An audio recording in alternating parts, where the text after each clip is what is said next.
Assalamualaikum warahmatullahi wabarakatuh. Selamat pagi dan jumpa lagi dalam video pembelajaran hari ini.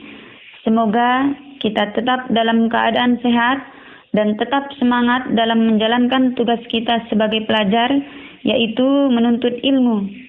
Di mana ilmu itu sangat penting dalam kehidupan kita, terutama ilmu fikih yang akan kita bahas pada saat ini.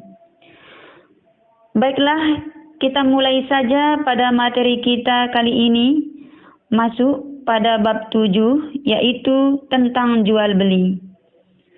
Di mana dalam kehidupan kita sehari-hari, kita tidak pernah terlepas dari yang namanya jual beli. Untuk itu, tujuan kita mempelajari daripada jual beli ini adalah supaya kita mengetahui jual beli yang mana yang syah menurut syariat Islam. Baiklah, yang pertama kita mulai dari pengertian dan dasar hukum jual beli. Menurut bahasa, jual beli berasal dari kata ba'a yabi'u bay'an. Artinya, tukar menukar sesuatu dengan sesuatu. Atau bisa juga diartikan dengan tukar menukar barang dengan barang, atau tukar menukar barang dengan uang. Sedangkan menurut istilah, jual beli adalah suatu transaksi tukar menukar barang atau harta yang mengakibatkan pemindahan hak milik sesuai dengan syariat dan rukun tertentu. Di sini dasar hukum dari jual beli termaktub dalam Al-Quran surah Al-Baqarah ayat 275 yang bunyinya A'udzubillahi minasyaitonirrajim. Bismillahirrahmanirrahim. Wa ahallallahu al-bai'a wa harrama ar-riba. Yang artinya Allah telah menghalalkan jual beli dan mengharamkan riba. Dalam sabda Rasulullah sallallahu alaihi wasallam dijelaskan juga, afdalul kasabi amalar rajuli biyadihi wa kullu bai'in mabrurin. Yang artinya di sini pendapatan yang paling utama dari seseorang adalah hasil usaha sendiri dan hasil jual beli yang mabrur. Hadis riwayat Tabrani.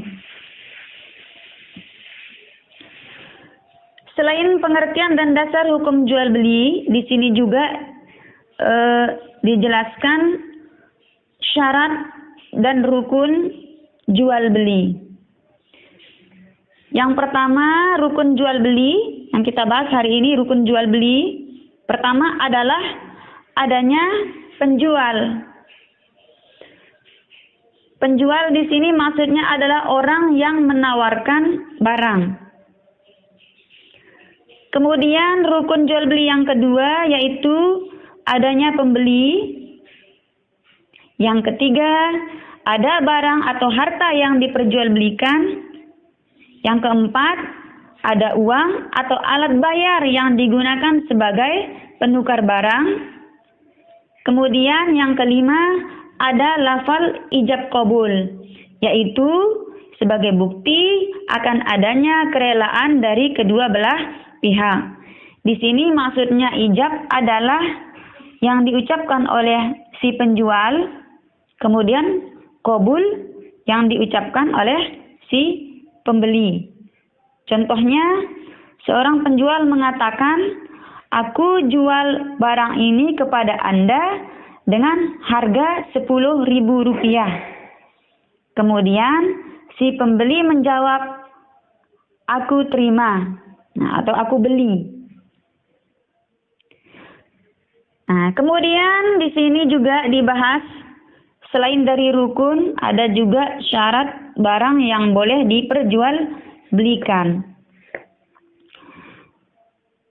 Yang mana saja barang yang boleh diperjualbelikan? Yang pertama di sini barang itu suci. Artinya bukan barang najis, ya.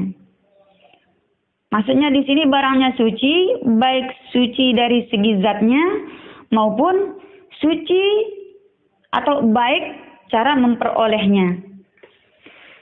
Kemudian yang kedua, barang itu bermanfaat. Jadi syarat barang yang boleh diperjualbelikan itu barang yang ada manfaatnya. Kemudian yang ketiga, barang itu milik sendiri atau milik orang lain yang telah mewakilkan untuk menjualnya. Yang keempat, barang itu dapat diserah terimakan kepemilikannya. Dan yang kelima, barang itu dapat diketahui jenis, ukuran, sifat, dan kadarnya. Jadi barang yang diperjualbelikan itu syaratnya harus diketahui jenis, ukuran, sifat, dan kadarnya. Harus jelas. Nah, itu syarat barang yang boleh diperjualbelikan. Ada lagi yang kita bahas pada materi kali ini tentang syarat penjual dan pembeli. Ada beberapa syarat penjual dan pembeli. Yang pertama di sini adalah berakal sehat. Jadi antara penjual dan pembeli harus memiliki akal sehat. Orang yang tidak sehat pikirannya atau idiot, bodoh, maka akad jual belinya tidak sah. Misalnya orang gila, itu jual belinya tidak sah. Kenapa? Karena dia tidak memiliki akal sehat. Kemudian syarat penjual dan pembeli yang kedua, atas kemauan sendiri. Artinya, jual beli yang tidak ada unsur paksaan. Yang ketiga, sudah dewasa atau balik. Artinya, akad jual beli yang dilakukan oleh anak-anak, jual belinya tidak sah. Kecuali pada hal-hal yang sifatnya sederhana atau sudah menjadi adat kebiasaan. Contohnya jual beli es, permen, dan lain-lain. Kemudian syarat penjual dan pembeli yang keempat, keadaan penjual dan pembeli itu bukan orang pemboros terhadap harta. Karena keadaan mereka yang demikian itu, hartanya pada dasarnya berada pada tanggung jawab walinya. Nah, itu tadi syarat penjual dan pembeli. Ada lagi jual beli yang terlarang. Di sini jual beli yang terlarang, ya. Yang pertama yang kita akan bahas adalah jual beli yang sah tapi terlarang. Ada jual beli yang sah tapi terlarang, ada yang jual beli terlarang dan tidak sah. Yang pertama yang kita bahas adalah jual beli yang sah tapi terlarang. Yang mana yang dimaksud jual beli yang sah tapi terlarang? Nah, yang pertama di sini adalah jual beli yang harganya di atas atau di bawah harga pasar dengan cara menghadang penjual sebelum tiba di pasar. Di sini ada sabda Rasulullah yang menjelaskan, la tataqallakur rukbana. Janganlah kamu menghadang orang yang berangkat ke pasar. Muttafaqun alaih. Kemudian yang kedua,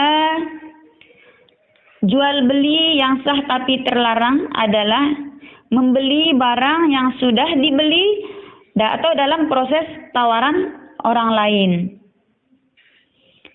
Di sini ada sabda Rasulullah SAW yang menjelaskan juga, la ba'dukum ala bai'i ba'din. Janganlah seseorang menjual sesuatu yang telah dibeli oleh orang lain. Ini hadis yang diriwayatkan oleh muttafaqun alaih juga. Kemudian yang ketiga, jual beli barang yang ditimbun supaya dapat dijual dengan harga mahal di kemudian hari. Padahal masyarakat membutuhkannya saat itu. Contoh kecil saja, pada saat ini ya, menimbun minyak goreng yang sekiranya akan dijual nanti dengan harga yang tinggi. Ini juga jual beli yang sah tapi terlarang. Dalam hadis juga dikatakan ya, la yahtakiru illa khotiun. Tidak ada yang menahan barang kecuali orang yang durhaka atau salah.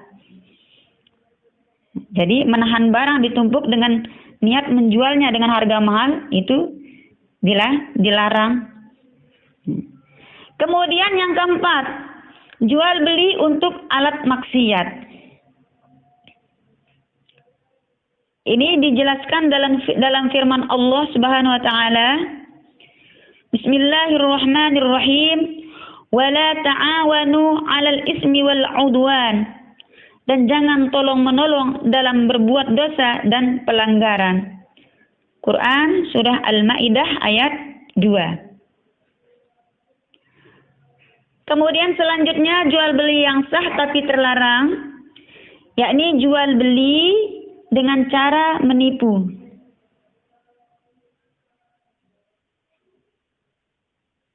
Ini juga dijelaskan oleh hadis Nabi. Nahan Nabi sallallahu alaihi wasallam am bai'il gharar. Yang artinya Nabi melarang memperjualbelikan barang yang mengandung tipuan. Hadis riwayat Muslim. Kemudian yang terakhir jual beli yang sah tapi terlarang, yakni jual beli yang mengandung riba. Dalam hal ini juga dijelaskan dalam firman Allah, Bismillahirrahmanirrahim, Ya ayyuhalladzina amanu la ta'kulur riba adha'afan mudha'afatan wattaqullaha la'allakum tuflihun. Yang artinya, hai orang-orang yang beriman, janganlah kamu memakan riba dengan berlipat ganda. Quran surah Al-Imran ayat 130.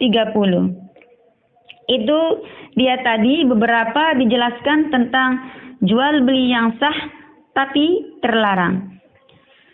Selanjutnya saya akan menjelaskan lagi tentang jual beli terlarang dan tidak sah.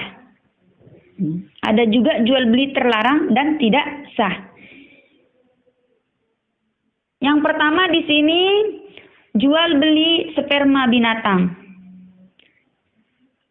Di sini dijelaskan oleh sabda Rasulullah sallallahu alaihi wasallam juga, naha an bai'i dirabil fahli. Yang artinya Nabi sallallahu alaihi wasallam telah melarang menjual air mani binatang jantan. Hadis riwayat Muslim dan Nasa'i. Yang kedua, jual beli terlarang dan tidak sah adalah menjual anak ternak yang masih dalam kandungan induknya atau menjual janin yang masih dalam kandungan induknya. Kenapa hal ini dilarang? Karena dikhawatirkan nanti karena induk janin yang ada di dalam induk itu belum jelas apakah nanti dia keluarnya sehat walafiat atau tidak. Dari itu kita dilarang untuk menjual janin yang masih dalam kandungan untuk menghindarkan adanya kekecewaan antara kedua belah pihak di kemudian hari.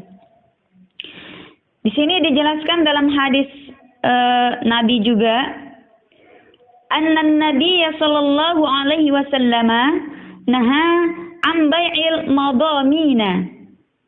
Yang artinya bahwa Nabi Shallallahu Alaihi Wasallam melarang menjual belikan anak ternak yang masih dalam kandungan induknya. Hadis riwayat Al-Bazzar. Yang ketiga ada juga jual beli terlarang dan tidak sah, yakni menjual belikan barang yang baru dibeli sebelum diserah terimakan kepada pembelinya.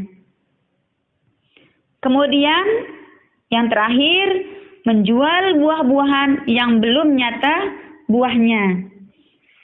Ini dalam sabda Nabi dijelaskan, naha Rasulullah sallallahu alaihi wasallam am bai'is simari hatta yabdu islahuha, muttafaqun alaih. Yang artinya Nabi sallallahu alaihi wasallam telah melarang menjual buah-buahan yang belum tampak manfaatnya. Hadis riwayat muttafaqun alaih.